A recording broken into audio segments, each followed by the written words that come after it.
Why is it that those called to a higher purpose so often face the deepest, most secret battles with lust? It is a struggle that no one likes to talk about. A fight that takes place in the silence of your own mind, in the quiet moments when no one else is watching. Yet, it is more common than you think. And if you are feeling overwhelmed by this silent battle, I want you to hear this first. You are not alone. In fact, there is a profound spiritual explanation for what you are experiencing. Together, we are about to uncover the truth behind this hidden struggle. We will expose why it targets those set apart for greatness.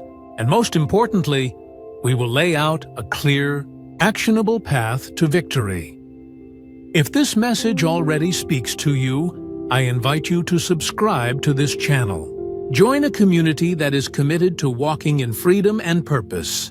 Now, let us begin. Throughout the Bible, we see a clear pattern. Some of the most anointed people face the most ferocious temptations. Think of King David, a man described as being after God's own heart. Yet, he fell into the trap of lust with Bathsheba, a sin that had devastating consequences. Think of Samson. He was born with a divine calling and supernatural strength, but his calling and power were constantly overshadowed by his weakness for women, culminating in his downfall through Delilah. This pattern did not end in the Old Testament. Those chosen by God today are not exempt from this struggle. So the question we must answer is, why? Why does lust seem to relentlessly target those who are set apart for a higher purpose? The answer is simple, yet profound. This is not just about human weakness. It is a spiritual battle. The enemy of your soul knows exactly who to target. The Bible makes this reality clear.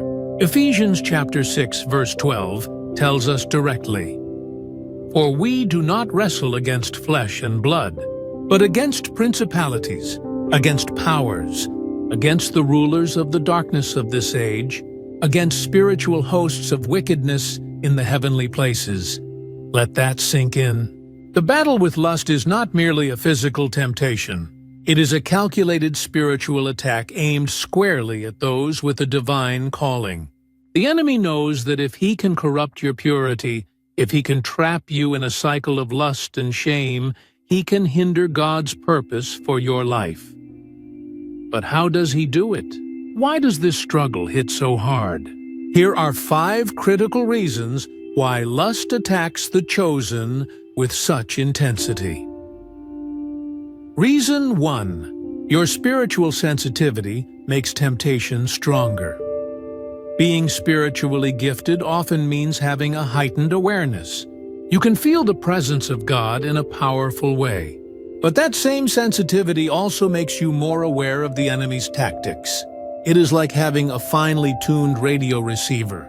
You can pick up the signal from heaven with great clarity, but you also pick up the static and interference from the enemy. Lust is one of the most powerful tools of interference he uses. It is designed to distract you, to weaken your spirit, and to drain your spiritual energy. For the chosen, temptations often feel more intense because the stakes are higher. The enemy knows that if he can trap you in lust, he can slow down your spiritual growth. He can even derail you from your God-given destiny. Your sensitivity is a gift, but it requires you to be even more vigilant in guarding your heart and mind. Reason 2. Isolation leads to hidden battles. Those who are chosen often walk a path that few can understand. This journey can be lonely. While this solitude can be a blessing, allowing for deeper intimacy with God, it also creates a dangerous vulnerability.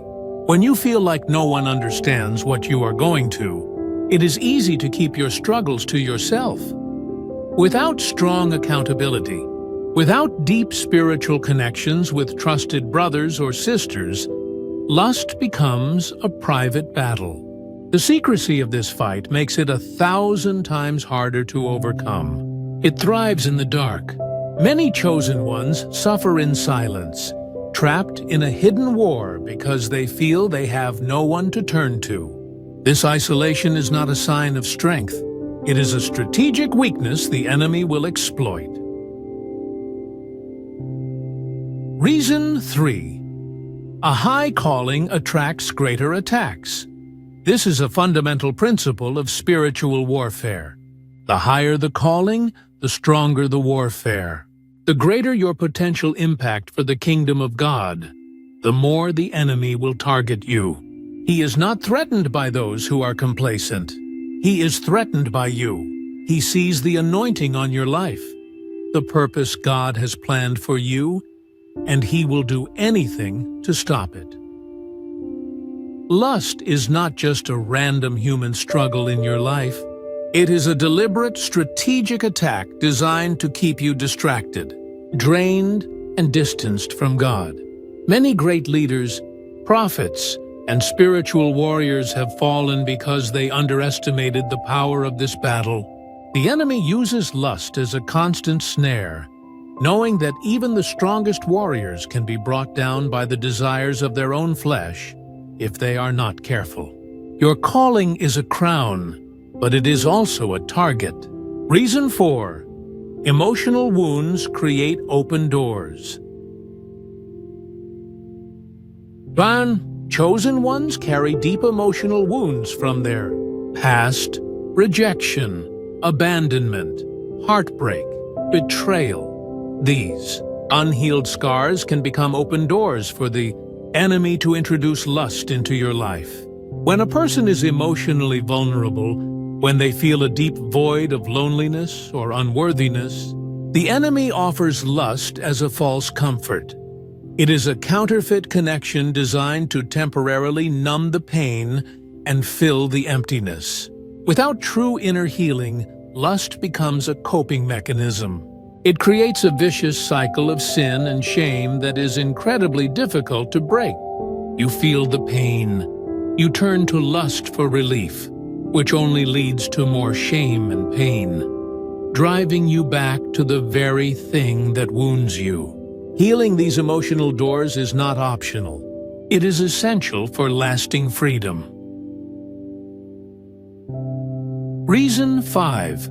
Strong spiritual gifts come with a weak flesh that needs discipline. This is the paradox of the Christian walk. You may have powerful spiritual gifts. You may be able to prophesy, to lead, to teach, or to serve with great anointing. But you are still human. The Bible is clear that our flesh, our human nature, remains weak. Without consistent, intentional spiritual discipline, the battle against lust will always feel overwhelming. The greater the anointing on your life, the greater the need for self-control. Prayer, fasting, and renewing your mind with the Word of God are not just religious activities. They are essential training for the spiritual warrior. Without actively strengthening your spirit, you will easily find yourself falling into old patterns of lustful thoughts and actions. Your gift is from God, but your discipline is your responsibility. So, we see the reality.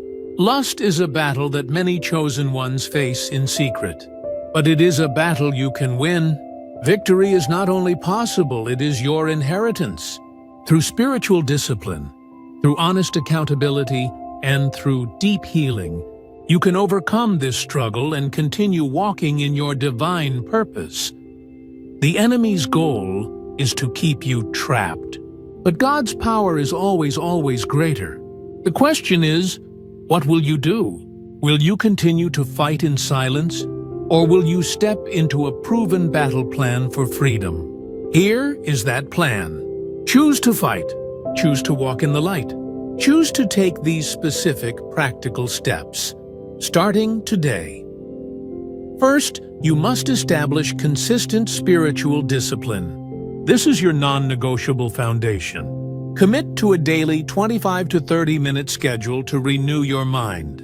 Begin with 2 minutes of deep breathing, asking God to cleanse your thoughts. Then spend 10 minutes in the Word of God. Read a passage and underline one key verse that speaks to you. Follow this with 10 to 12 minutes of prayer, focusing on thanksgiving, confession, and asking for new strength. Finally, spend a minute speaking your key verse out loud and 2 minutes writing down what God has shown you. This simple routine, practiced daily, will build a fortress in your mind. Second, you must embrace accountability. You cannot win this fight alone. Secrecy is lust's best friend. Find a mature, trustworthy person of the same gender in your church or community. Ask them to be your accountability partner. Establish a weekly check-in using a set of honest questions. Ask each other, how many days did you stick to your spiritual discipline? What was the level of temptation this week? Did any new triggers appear? This brings the battle out of the darkness and into the light, where it loses its power. Third, you must pursue healing for your emotional wounds. Remember, these wounds are open doors. Take the courageous step of identifying your root pains, whether they are rejection, loneliness, or shame. Consider scheduling time with a Christian counselor. Find a good book or course on emotional healing. And each week, intentionally practice guided forgiveness for those who have hurt you. Healing the root is the only way to stop the cycle for good. Fourth, you must build practical safeguards and practice digital hygiene. In our world, this is essential. Set clear boundaries, like keeping devices out of your bedroom after a certain time. Remove apps that are triggers for you. Use content filters. Create clean time frames, like the first hour of your day and the hour before you sleep, where you do not engage with social media. These practical barriers support your spiritual decisions. And finally, have a clear plan for when you fail. Relapse does not mean defeat. When you fall, do not run and hide in shame. The plan is simple. First, confess it immediately to God. Second, report it to your accountability partner within 24 hours. Third, review what triggered the fall. Fourth, tighten your safeguards and restart your spiritual disciplines. Grace means you always have a way back. This is the path to freedom. It is not a magic formula, but a committed journey. So as we close, I want to leave you with a final call to action. Do not just listen to this message, act on it. Your freedom is worth the fight. Make a decision right now. Choose one specific time for your 25-minute daily routine and put it in your calendar. Think of one person you could potentially ask to be your accountability partner, and pray for the courage to reach out. As we end this time together in a spirit of prayer and commitment, I want to thank you for listening. If this message has given you a lifeline of hope, please share it with someone who might also be fighting in secret. Like this video to help it reach more who need to hear it. And subscribe to join our community, a community committed to walking in freedom together. Your support helps us continue this vital ministry. May God give you the strength to fight, the grace to get back up when you fall, and the power to walk in the victory He has already won for you.